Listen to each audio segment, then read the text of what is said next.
तोड़ घोषणाएं भी कर रहे हैं। इस बीच नए जिलों की घोषणाएं भी हो रही हैं, जिसको लेकर खूब सियासत गर्मा गई है। कांग्रेस और आम आदमी पार्टी कह रही है कि अगर वो सत्ता में आई तो नए जिले बनाएगी। देखिए रिपोर्ट।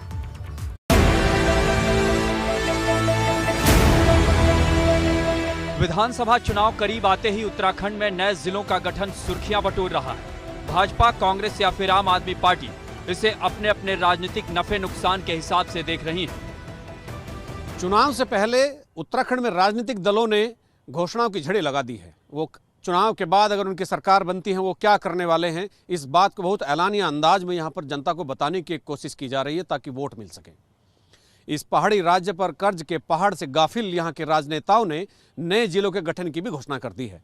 आम आदमी पार्टी का दावा है कि उनकी सरकार बनती है तो 8 नए जिले बनाए जाएंगे। उसी दूसरी तरफ कांग्रेस कह रही है अगर उनकी सरकार बनती है तो 10 जिले बनाए जाएंगे। कांग्रेस और आम आदमी पार्टी ने अपनी सरकार बनने पर नए जिलों के गठन का वादा किया है। वादा तो कर दिया, मगर बड़ा सवाल ये कि नए जिलों के गठन की प्रक्रिया पूरी होगी कैसे।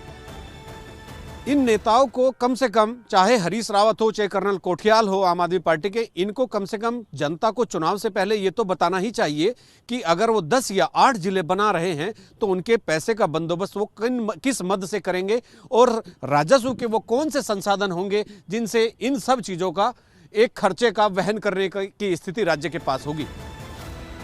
कांग्रेस और आम आदमी पार्टी दावा कर रही है कि अगर 2022 में उसकी सरकार बनती है तो कई नए जिले बनाएगी।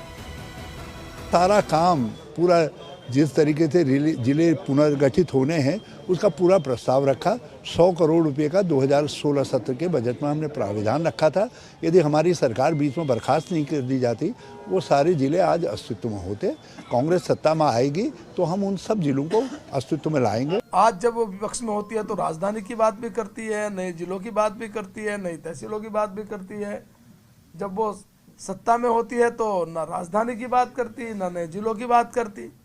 तो मैं समझता हूं कि इस प्रकार उत्तराखंड की जनता जानती है कि उत्तराखंड का विकास डबल इंजन के साथ है। ये हमारा चुनावी घोषणा तो है ही कि सरकार में आएंगे तो हम 6 जिले बनाएंगे। भाजपा कांग्रेस की घोषणा तो मेरे को पता नहीं। हम तो बोल रहे हैं कि हम गैरसैंण का मॉडल भी इतना बढ़िया लेके आएंगे ना कि लोगों को समझ में आएगा कि वाकई में अगर कोई बोलता है कि कैसे बनाया जाएगा गैरसैंण परमानेंट राजधानी, तो उसको वाकई में ग्राउंड पे कैसे अमल करेंगे, अभी लेके आएंगे वो मॉडल। चलिए आपको बताते हैं कि कोई भी नया जिला बनाने के लिए सरकार को किन किन बातों का ध्यान रखना होता है। कोई भी जिला बनाने के लिए 12 ब्लॉक होने चाहिए। इसके अलावा कम से कम 300 करोड़ रुपए का बजट होना चाहिए।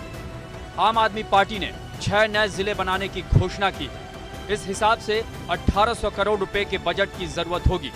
मगर कांग्रेस और आम आदमी पार्टी ने ये नहीं बताया कि इनके पास ऐसी कौन सी जादू की छड़ी है जिसके घुमाते ही इतने भारी भरकम बजट की व्यवस्था हो जाएगी। चुनाव से ठीक पहले हरीश रावत हो या अजय कर्नल कोठियाल हो, उन्होंने जिलों की जिस तरह से झड़ी लगा दी है उस घोषणा को वो किस तरह से पूरा करेंगे, वो उसका बजट कहाँ से, उसका बजट की व्यवस्था होगी, कैसे ये बंदोबस्त होगा और जिले बनाए जाने की आवश्यकता भी है कि नहीं, और जिलों के पुनर्गठन की जरूरत है, इस पर किसी ने कोई अध्ययन नहीं किया है, केवल घोषणा कर दी है। और ये 3000 करोड़ से भी ज़्यादा का बजट, ज़्यादा की धनराशि कांग्रेस और आम आदमी पार्टी कहाँ से लाएंगे, ये इनको अब नहीं तो चुनाव के बाद बताना पड़ेगा।